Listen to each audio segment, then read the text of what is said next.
देखा रे भैया बाप से बड़ा रुपया, एक अजूबा देखा रे भैया बाप से बड़ा रुपया।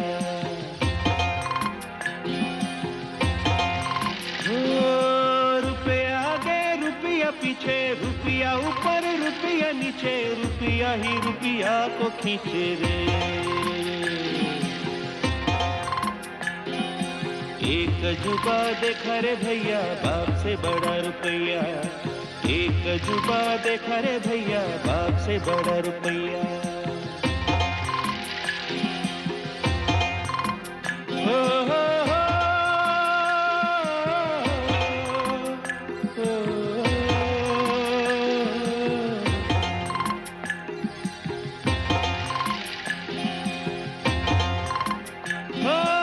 रुपये से सम्मान खरीदो चाहो तो ईमान, रुपये से इंसान खरीदो चाहो तो भगवान, रुपया के आगे नाचे जग सारा दातैया।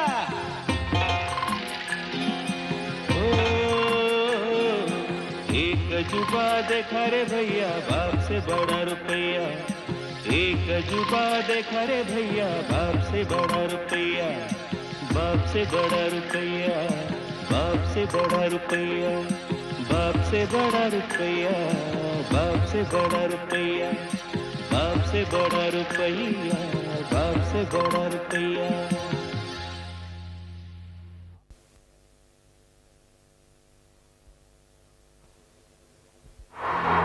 मैडम, आपके लिए गुप्ता जी ने गाड़ी भेजा है। तुम्हें भेजा गुप्ता जी ने?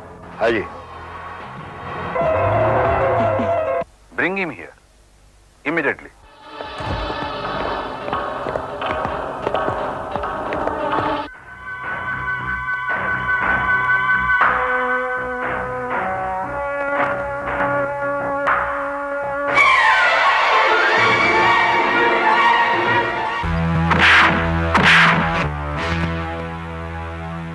बंद कर दो इसे लॉकअप में। यकीनन हम हैरान हैं और जनता परेशान है। क्या इस शहर में सब कमजोर इंसान बसते हैं? हमारे शहर में दिलेर और जाबाज लोगों की कमी नहीं है। मिसाल के तौर पे इंस्पेक्टर जयकिशन। जब कुछ सामने आएगा तभी तो जाबाज अपनी दिलेरी दिखाएगा। लेकिन इसके लिए हमें उनके घरों में घुसकर किले बनाने होंगे।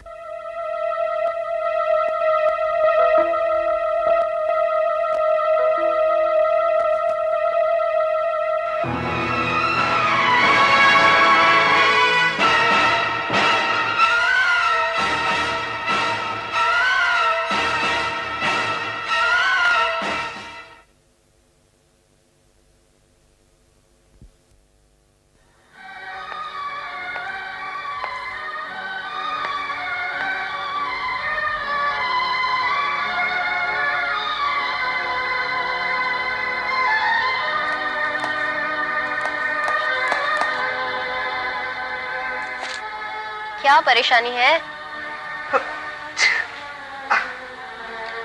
सोच रहे होंगे बाहर कैसे जाऊं? हाँ। पैसे नहीं होंगे? हाँ। बिल्कुल यही सोच रहा हूं। और क्यों ना सोचूं? डैडी चले गए बिना तिजोरी की चाबी दिए। कम से कम दीदी के तो इस तरह नहीं जाना चाहिए था अचानक। अरे अगर चली भी गई नो प्रॉब्लम, कम से कम घर के खर्चे के लिए पैसे तो दे जाती। पैसों की चिंता है? यस। दीदी की लाइफ की कोई चिंता नहीं? माय डियर, किसी ने मेरी लाइफ की चिंता की है? नहीं ना। लड़की, इस घर की वजह से ही मैं नीलम जैसी लड़की से हाथ धो बैठा। लाइफ में पहली बार मैं किसी के साथ सीरियस हुआ था। You know, I was about to marry her. मैं शादी करने वाला था लेकिन छी छी छी, भैया तुम बहुत ही सेल्फिश हो। मेरे भी अपने सपने हैं, लेकिन इस वक्त मैं सब कुछ भुलाकर यही सोचती हूँ कि डैडी घर आ जाए, दीदी वापस लौटे। तुम्हें भी तो उन्हें ढूंढने की कोशिश करनी चाहिए। मैं पागल नहीं हूँ जो उनको ढूंढने के लिए निकलूं बाहर। डैडी और दीदी रास्ते पर खड़े नहीं होंगे जो मैं उनको पकड़कर घर पर ले आऊं। भैया भी तो उन्हें ढूंढने की कोशिश कर रहे हैं ना।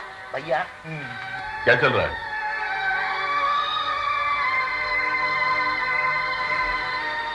क्या हुआ भैया? दीदी का कुछ पता चला? नहीं, कुछ नहीं। पुलिस से पूछा? पुलिस भी परेशान है। मां नहीं रही, बाबूजी घर छोड़कर चले गए। लीला का कुछ पता नहीं। बर्बादी का ज्वालामुखी हमारे ही घर फूटेगा, यह किसी को मालूम था? डैडी को तो यह मालूम था ना कि आज की जनरेशन प्रॉब्लम ही देती है। उन्हें तो दुनिया देख रखी थी। बकवास बंद करो। तुम लोग अब भी बाबूजी को दोषी ठहराते हो? अपने गिरेबान में झांक कर देखो। भैया पहले आप अपने गिरेबान में झांक कर देखिए। मुझे एहसास था, है और रहेगा। अफसोस तो इस बात का है कि ना मुझे कभी तुम लोगों ने समझा, न बाबूजी ने। आप तो पिताजी को, डैडी को, बाबूजी को लेने गए थे ना? ले आए?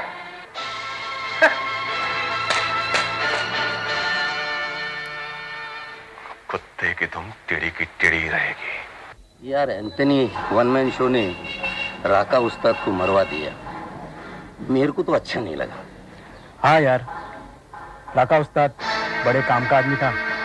दोनों में क्रॉसिंग। पता नहीं यार, मेरे को तो लगता है एंथनी पागल हो गया है, सबसे पंगा लेता है।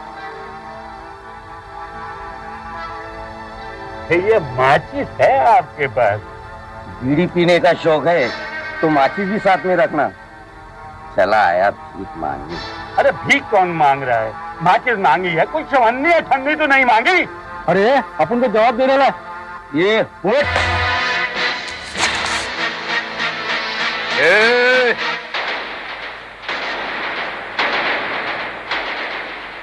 धक्का देता है। अरे ये तो राका उस्ताद है। अरे ये तो मर गया था, जिंदा कैसे हो गया? अरे ये तो भूत के जैसा गायब हो गया।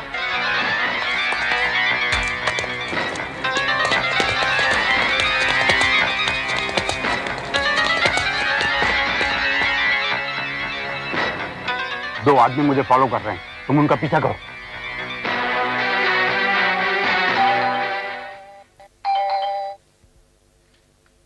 कहिए, किससे मिलना है? दीनदयाल जी हैं। दीनदयाल जी तो नहीं। तुम सतीश हो ना? जी हाँ, मैं सतीश हूँ, लेकिन आप अंदर आने के लिए नहीं कहोगे? नहीं नहीं, आप आइए आइए ना। आइए अंकल। लेकिन दयाल कहाँ है? फैक्ट्री में भी फोन किया, वहां भी नहीं था। अंकल ये मेरी बहन शीला और ये हरीश। हेलो। अरे भाई तुम लोग खामोश क्यों हो? मैं दीनदयाल का बहुत पुराना दोस्त हूँ, कॉलेज के जमाने से। मगर हमने आपको पहले कभी नहीं देखा। इसलिए सोच रहे होगे कि ना जाने कौन चोर घर में घुस आया। ये मेरा आइडेंटिटी कार्ड देख लो, इत्मीनान हो जाएगा।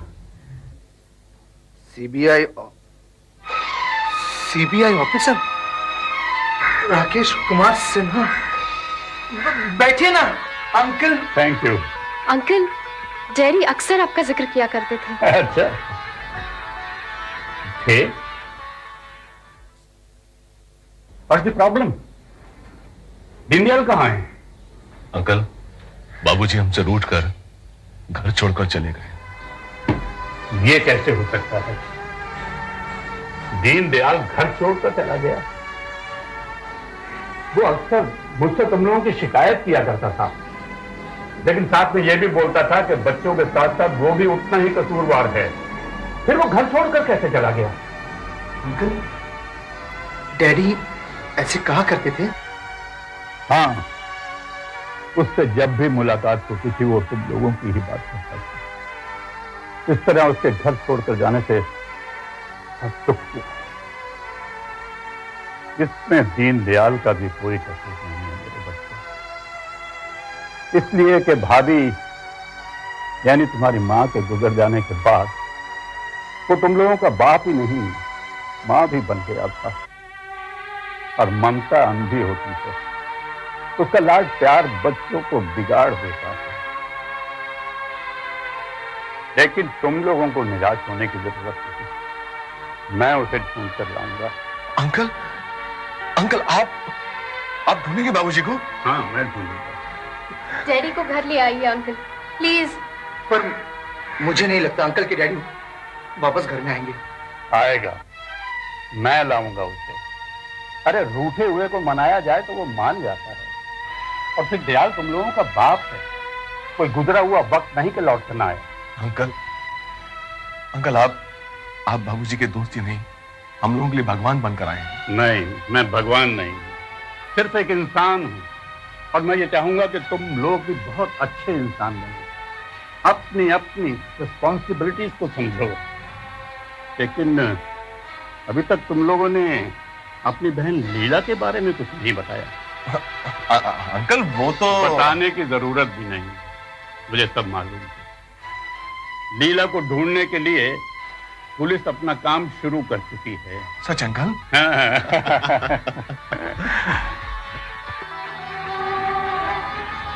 बड़ी खुशी हुई सतीश जी आपके आने की। आपने जिम्मेदारी इतनी जल्दी संभाल ली। अंकल, पिताजी की गैर मौजूदगी के बाद घर का बड़ा लड़का होने के नाते ये कदम तो उठाना ही था, और फिर आपके कंधों पर भी जिम्मेदारी का बोझ कुछ ज्यादा ही पड़ गया था। जी हाँ, जी हाँ, जी हाँ, जी। Excuse me sir. हाँ बताइए। मुझे एक टेलीफोन करना है। किसे करना है? जरा अर्जेंट है।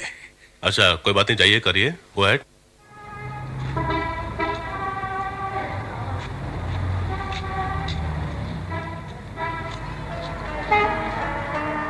अबे जल्दी कर।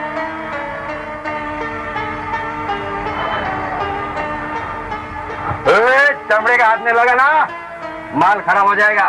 मुझे सिर्फ इतना बताओ, इसमें क्या है? अबे तू कौन होता है पूछने वाला? इस कंपनी का मालिक है क्या तू? अबे क्या बकवास कर रहा है? सेठ जी के लड़के हैं, सेठ जी के। चल माफी मांग। नहीं, माफी मांग, चल। इसकी कोई जरूरत नहीं है। इस बक्से में क्या भरा हुआ है? सर साड़ी है, साड़ी। साड़ियाँ? साड़ियों के बक्से का वजन इतना भारी होता है क्या? सर प्योर सिल्क है ना, प्योर सिल्क। ठीक है, डिलीवरी जाने दो। जी ओके, गो अहेड। अबे बाल बाल बच गए, नहीं तो मर जाते।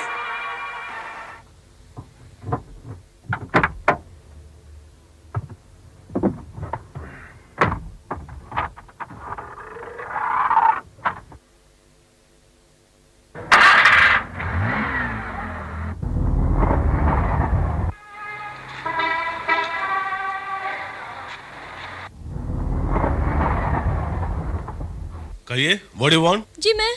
आप बस या टैक्सी से नहीं आ सकती? लिफ्ट मांगना जरूरी है क्या? मुझे ना लिफ्ट चाहिए, ना ही मेरा कोई इरादा है। फिर क्या चाहिए आपको? आप दीनदयाल सेठ के लड़के हैं ना? आप मुझे कैसे जानती हैं?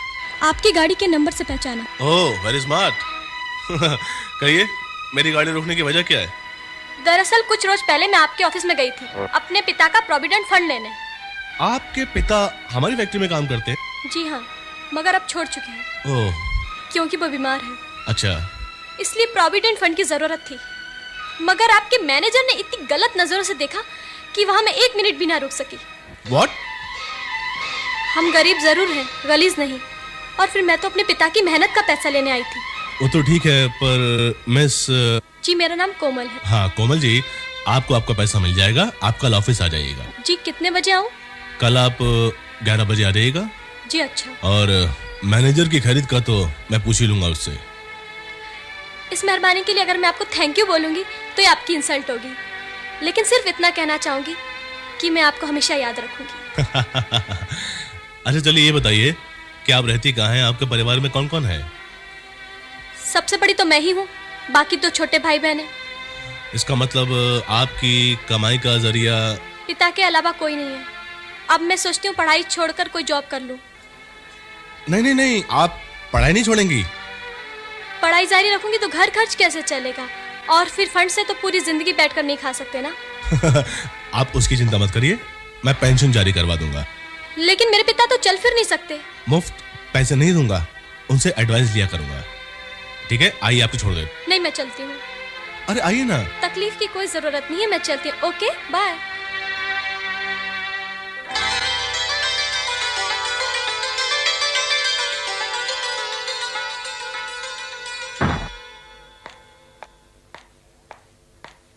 सर आओ जयकिशन, बैठो।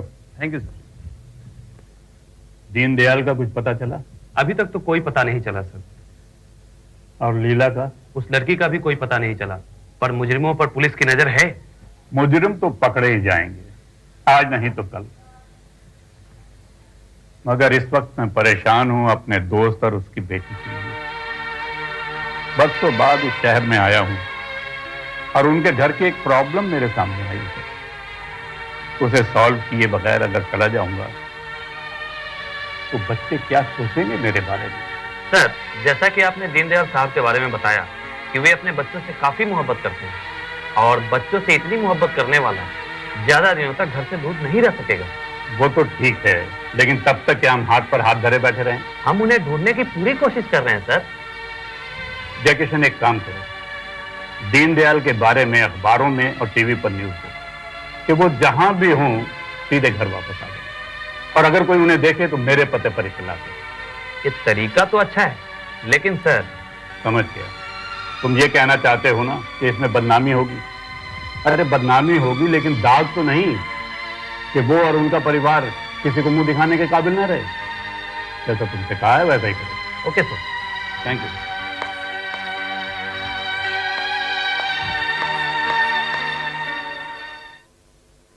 क्या मैं अंदर आ सकती हूँ?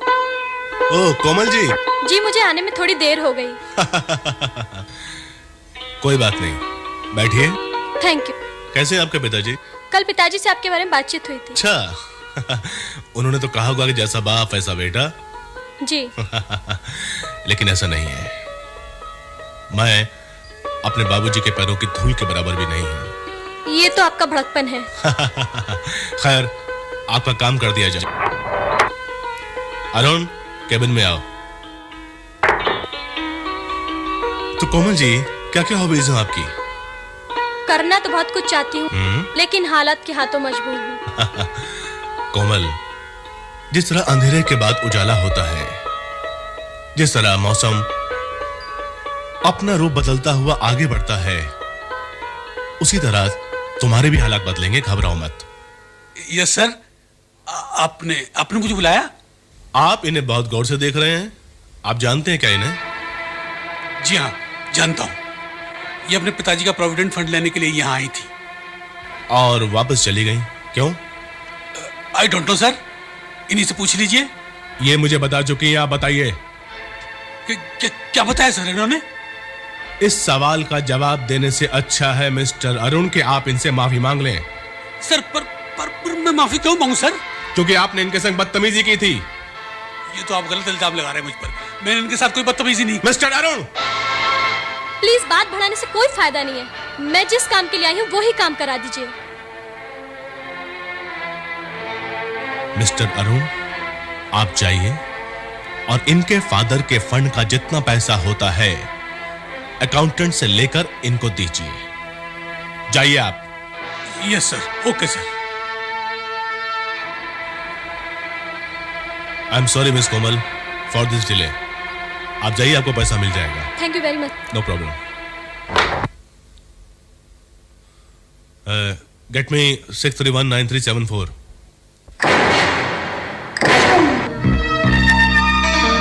एंथनी सेठ, यही है वो खबरी। जी है।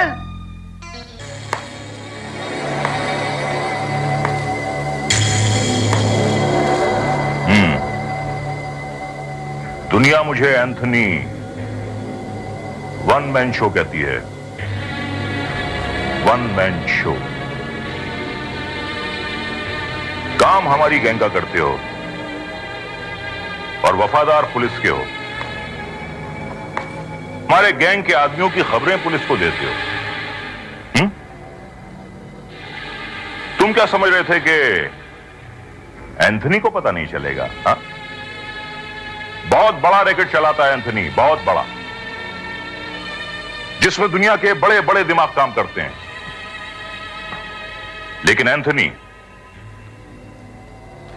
उन सब पर राज करता है। जो दुनिया कल सोचेगी, एंथनी आज सोच लेता है। इसीलिए दुनिया उसे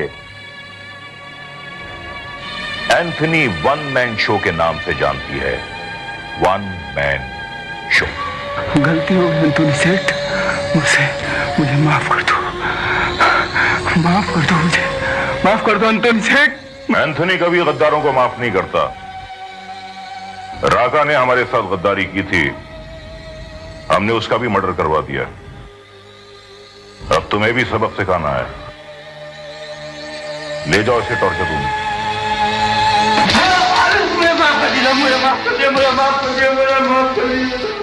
आइए मिस्टर बैड न्यूज, आइए।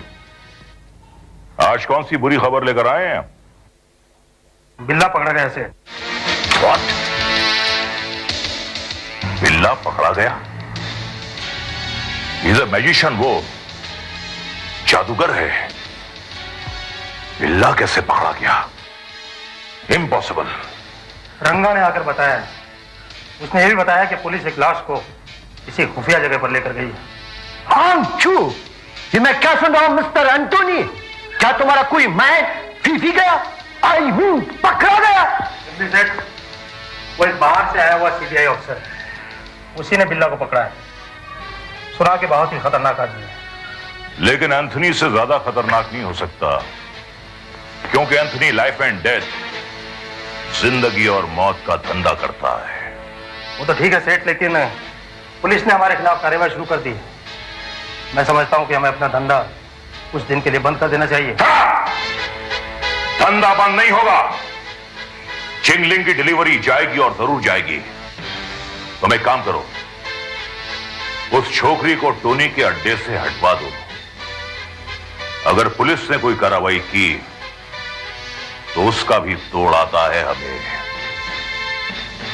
Because Anthony is one man show and the show must go on. रुपये से सम्मान खरीदो, चाहो तो ईमान।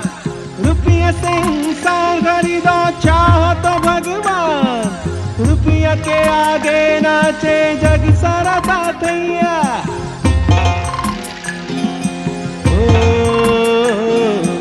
एक अजूबा देखा रे भैया, बाप से बड़ा रुपया।